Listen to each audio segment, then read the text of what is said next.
Welcome to Mekiteki. Learn as engineer, teach as champion. First of all, I would like to thank my family and my mentor, Professor R. Surendran from Government College of Technology, and Almighty my God, my dear friends, followers, my dear students and subscribers. Today, we are going to discuss the objective type questions in strength of materials as part 3. The part 1 and 2 are given in description box. Please kindly see if you are not seeing it. And after that you came here and you will better understand what all the objectives are covered. And today the question number 1 is the shear force diagram for simply supported beam carrying a uniformly distributed load W per unit length consists of. Okay, let me explain. Let us consider. So this is a simply supported beam carrying uniformly distributed load for a length of load. So the shear force diagram, which will be like a two right angle triangles but in opposite sense, whereas if it in the bending moment diagram it will be like a parabola. So the answer is two right angled triangles is the right answer. Next, a very superb question. Hooke's law holds good up to the limit of proportionality, not the elastic limit. Please be clear about this. And next question is, we are going to choose the correct statement among the following. Whereas the stress is the pressure per unit area, it is not correct. The stress and the pressure are having same units. Therefore, stress is the resisting force per unit area is the correct answer. And the strain we have no unit, so it is also not correct. It is also not correct. Hooke's law holds up to the proportional limit, so that is the correct answer. Whereas the stress is directly proportional to strain within the elastic limit. This is only the correct statement among the following. So option D is the correct answer. And next question, the property of material. The property of the material by which allow it to be drawn into a smaller section is called. When we drawn into a smaller section, then it is called as a ductility. The elasticity is the property of the material. When we load, it will deform. When we remove the load, it regains original position. Whereas the plasticity, it is similar to elasticity, but the only difference is it won't come to the original position after deformation. And the malleability is the property of material which can be beaten into plates. So the answer is ductility is the correct answer. And next, a shaft revolving omega radian per second transmit torque T Newton meter, then the power developed is we know that power P is equal to torque into omega, so option A is the correct answer. And next question, the buckling load for a given material is depends upon. The buckling load for the given material is depends upon the slenderness ratio, area of cross section, and modulus of elasticity. So these are all the correct answers. And next, very superb question, when the beam is subjected to bending moment, the strain in the layer is dash the distance from the neutral axis. We know that the strain is directly proportional to the distance of the neutral axis. That is the correct answer, because if we are considering this is a beam when it is loaded, this is the neutral axis. In the neutral axis there is zero strain is happen, whereas above the neutral axis it will be like this. The strain is maximum at the end and zero at the neutral axis, and here it may be compressive strain, and here it may be a tensile strain, like that. So when the distance from the neutral axis is increasing, the strain is also increasing. That is why the y is directly proportional to E. The next question is, in the tensile test, the phenomena of slow extension of the material, that is, stress is increasing with the time at the constant load, then it is called creeping. So creeping is the correct answer for this material property. And next, a very superb question: double strap butt joint with equal straps. Double strap butt joint with equal straps is always in double shear. It is always in double shear condition. And the next question: the stress induced in the body due to suddenly applied load when compared to applied gradually. So, when the stress induced in the body when due to suddenly applied as well as the gradually is the ratio of the two times. So, suddenly applied load will produce two times greater stress than the gradually applied load. And next, rivets are used for, very superb question, very superb question. The permanent joint is a weld joint and temporary joint is a bolt and nut, that is fasteners. So that is called fasteners, whereas semi-permanent joint is none other than rivets. So please be clear about this.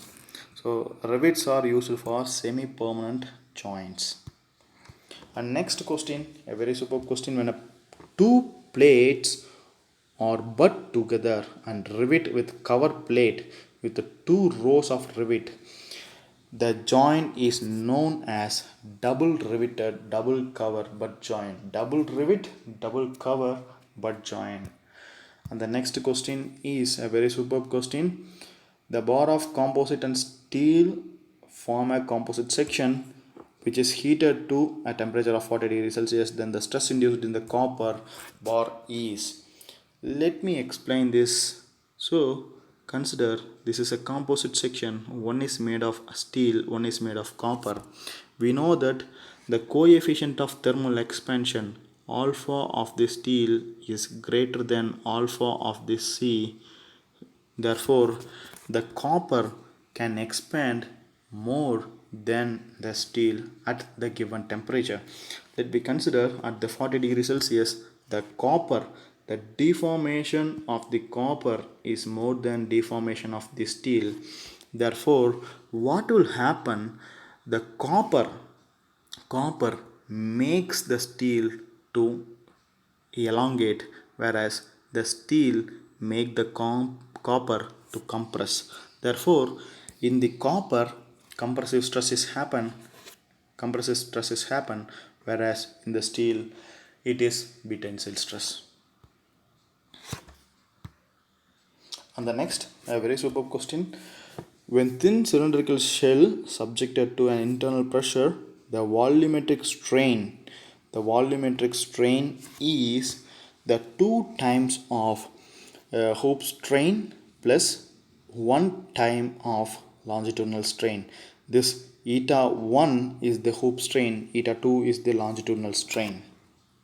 Hoop strain are also called as an circumferential strain, whereas longitudinal strain is also called as a axial strain.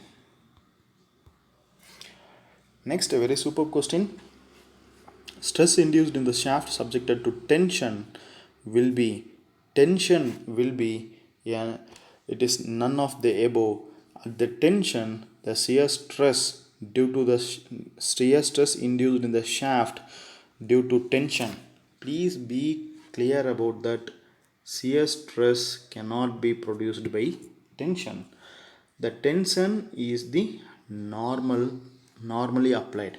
Tensile force is the normal force.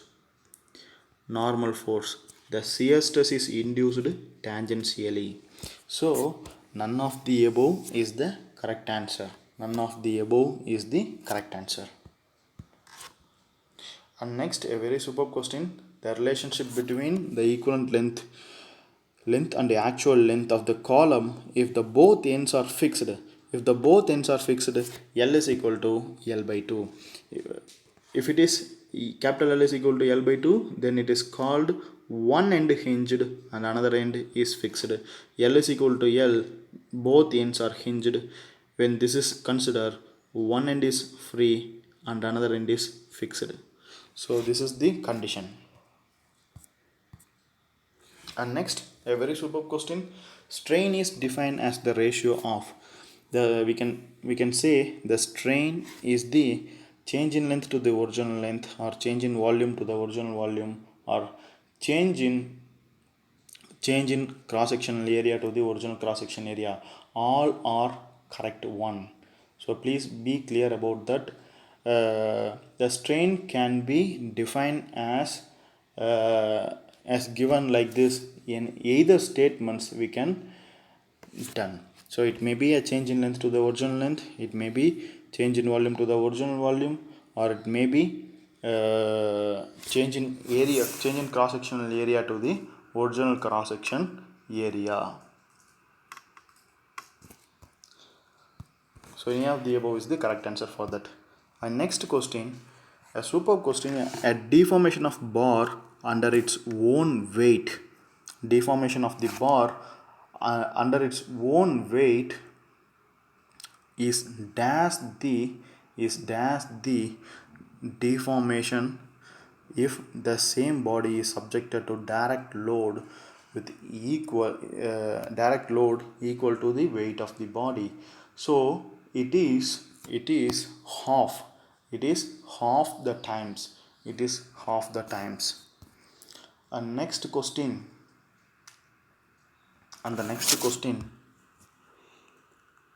The ratio of maximum shear stress developed in the rectangular beam and a circular beam of same cross-sectional area is like 9/8.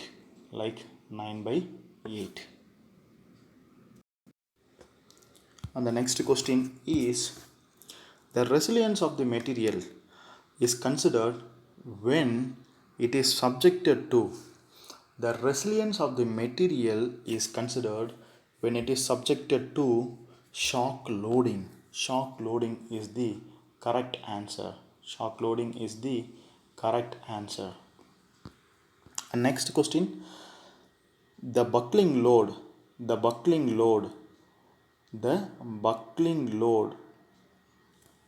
for a given column is depends on.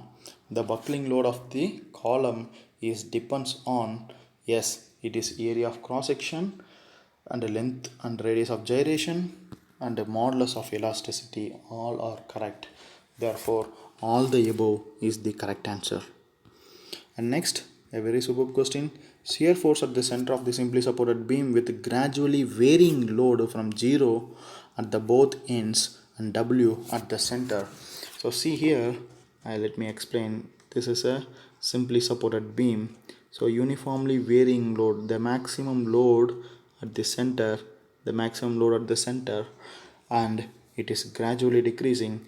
The bending moment diagram, which is like shear force diagram, which is like a parabola of two sides. So center of the beam, which is always 0. The shear force at the center of the beam is always 0. And next question, a very superb question. A closely coiled helical spring is cut into two halves. The stiffness of the resulting spring will be. If it is cut at two halves, the stiffness will be increasing double. Let me explain. We know that the stiffness is equal to force by deflection.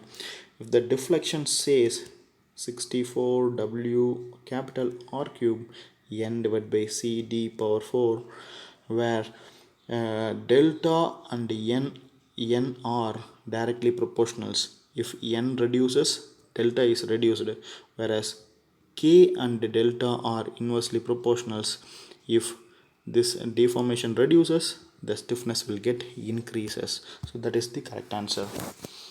And the next question, the torsional rigidity of the shaft is expressed as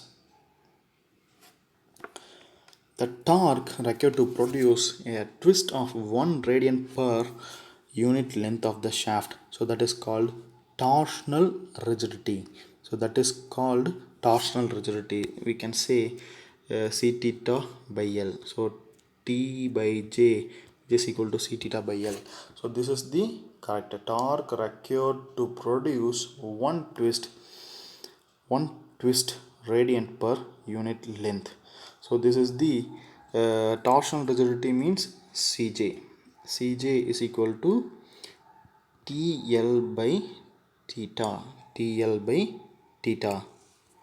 Sorry, TL by theta. Cj. Yes, correct. Okay.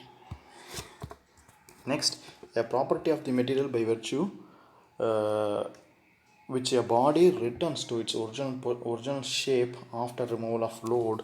So when it is come to the original shape, it is none other than elasticity. And next, a very superb question: the concentrated load is one which act at a point on a beam. Concentrated load means it is being act at a point in a beam, so that is why it is called as a concentrated load. uh, okay, that is all about today's part 3. If you have any doubts, please let me know in the comment section, and I will put a separate video for clarifying your doubts. uh, if you like my video, please do like, share and subscribe the Mickey Techie channel. Then it will give a more motivation about for making more videos. I hope you have enjoyed the set of questions today.